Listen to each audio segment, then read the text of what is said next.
I styled my hair. I'm now known as Slick Jon.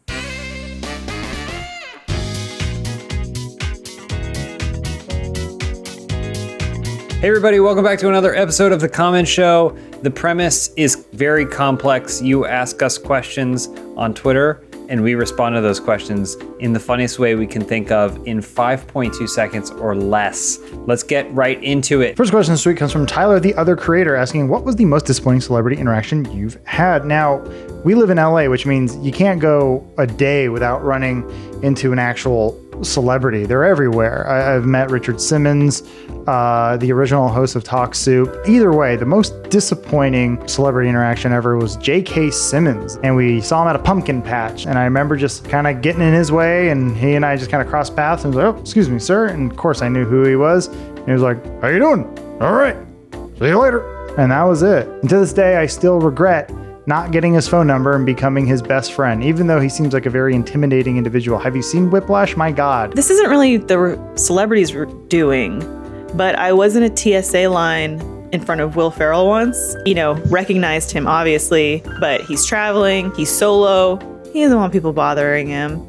So of course I didn't. But then some dude next to him in line started talking with him and chatting him up. And you could kind of get the vibe that maybe Will Ferrell, nice guy as he is, doesn't want to have a 20-minute conversation with this dude. I felt for Will Ferrell. I felt bad for him. I don't want to be that. So I'm just going to keep my distance, keep it separated.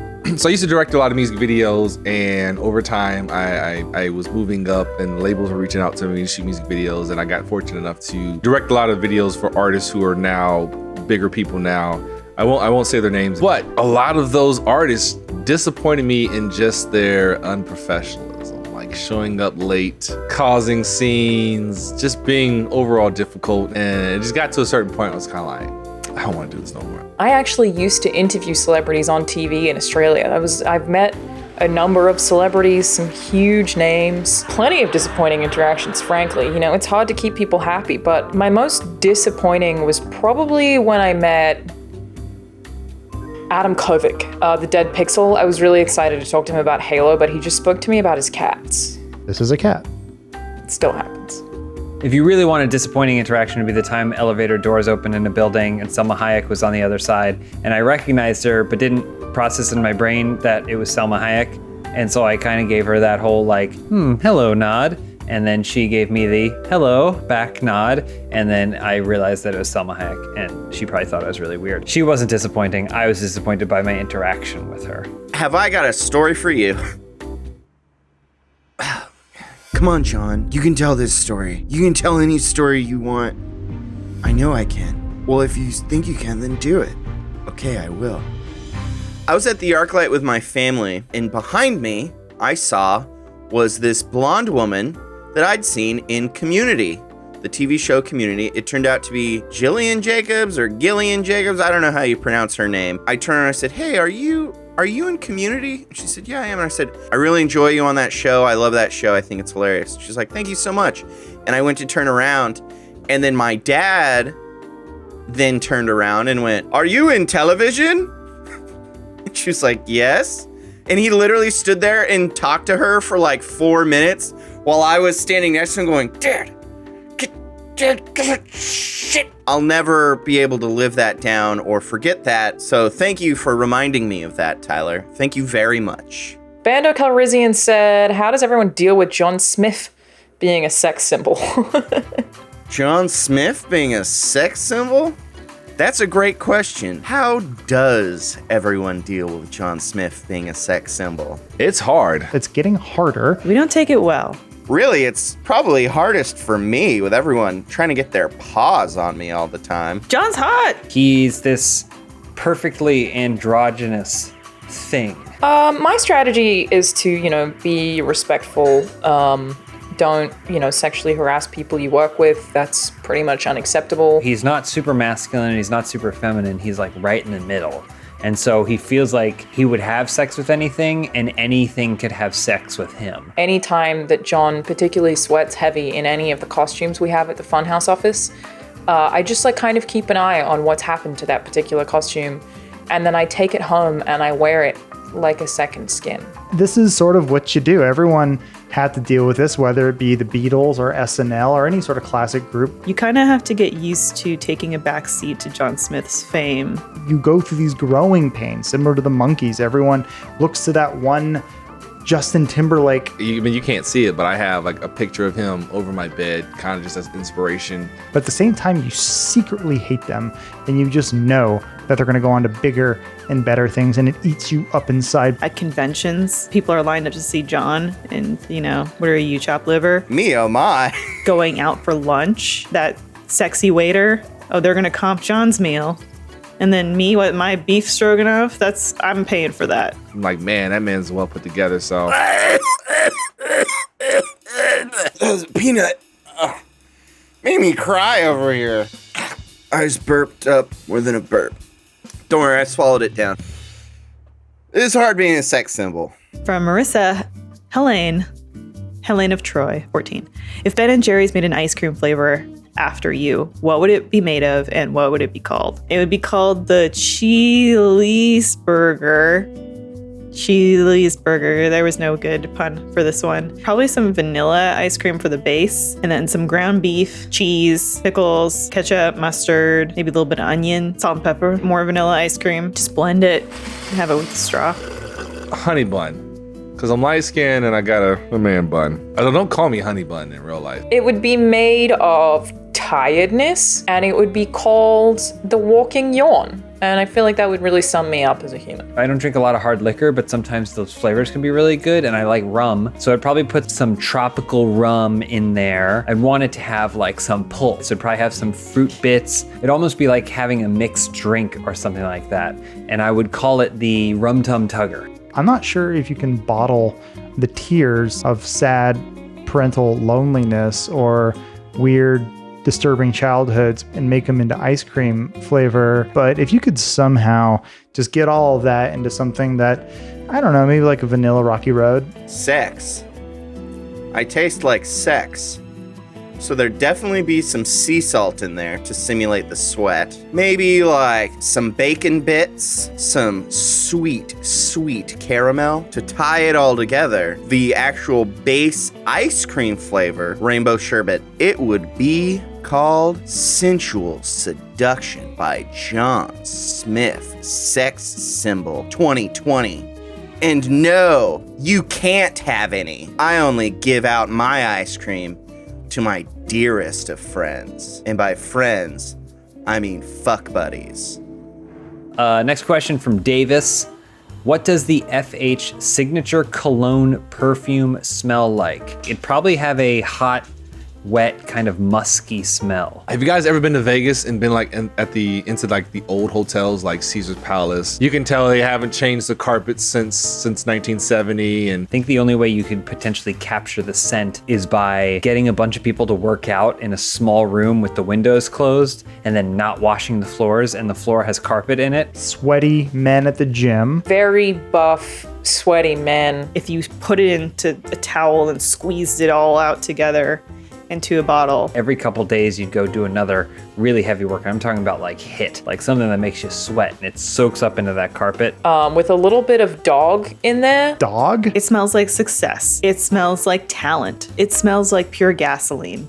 It is coincidentally also highly flammable. Hot shart, and it would smell like hot Cheetos. And I mean that in a good way. It'd be called Funhaus Funhaus. by Marc Jacobs. We would have to have a number associated with it, and you know what number I'm thinking about, right? It's 41. It is now for sale in the Rooster Teeth store, $69.99 a bottle. Andrew K. asks, what fast food mascot best represents each member of Funhaus? Grimace, obviously Jacob, because of his kindness and his big, bushy eyes, and nothing to do with his body shape, because obviously I am much more shaped like Grimace. Lindsay would be the chicken from Kookaroo. I know that's not a huge chain, and it may have gone out of business. Alana would be Dunkaroos, though.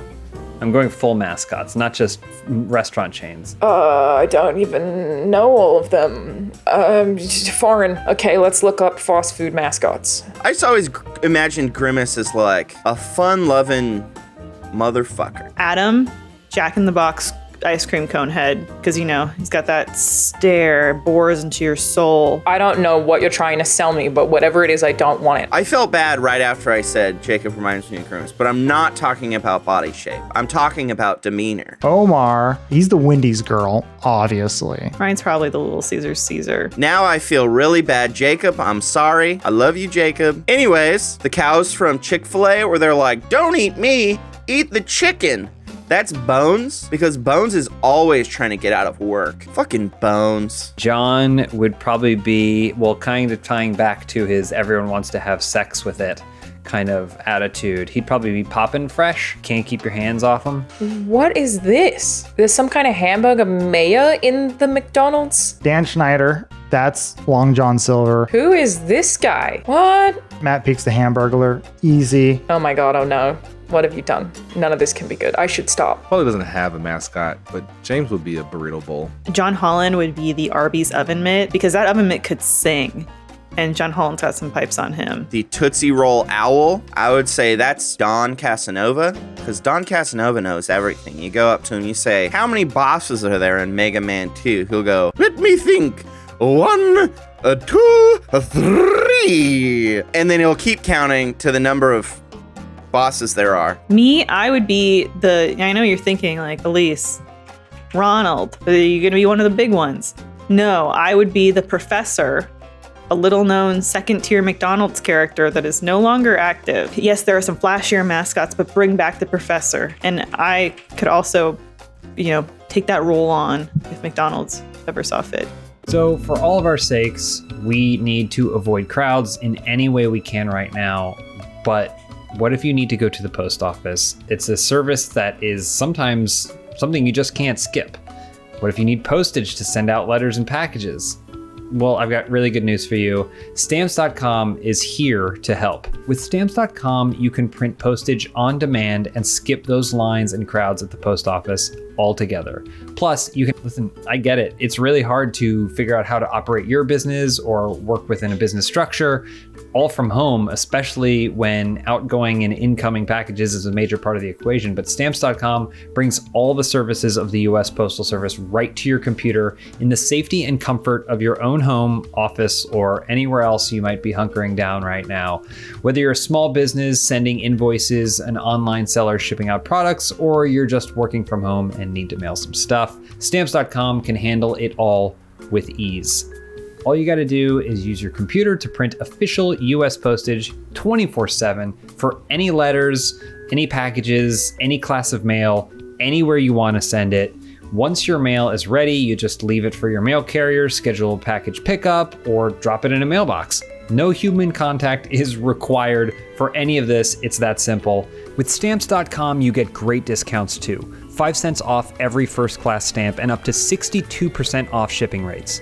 Stamps.com, especially right now, is a no-brainer, saving you time and money and keeping you safe in these wild times. Right now, our viewers can get a special offer that includes a 4-week trial plus free postage and a digital scale without any long-term commitment.